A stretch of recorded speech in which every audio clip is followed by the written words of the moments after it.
de réunification, de regroupement familial, parce que c'est le terme que je vais utiliser.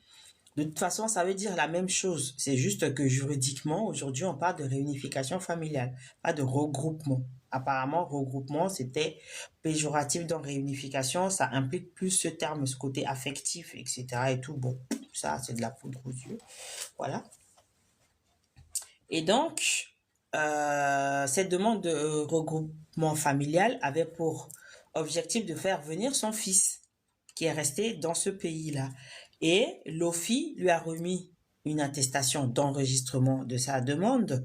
Et en 2021, donc elle a fait sa demande en 2019.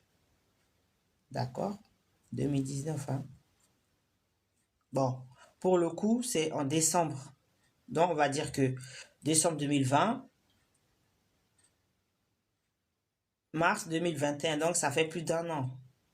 Après, l'OFI lui a envoyé une lettre, donc le 15 mars 2021.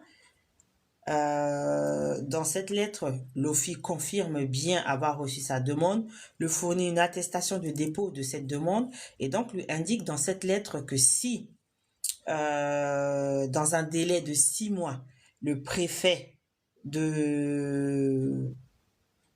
Alors là, on va dire, je pense, je vais d'abord ne pas dire des bêtises parce que c'est la préfecture de Seine-et-Marne, hein, on est d'accord. Donc, voilà, le préfet de Seine-et-Marne, exactement. Donc, si dans un délai de 6 mois à compter de cette date, c'est-à-dire à compter du 15 mars 2021, le préfet de la Seine-et-Marne, donc de Seine-et-Marne, ne lui répond pas, il n'y a pas de réponse, ça veut dire que sa demande est rejetée, mais de façon implicite,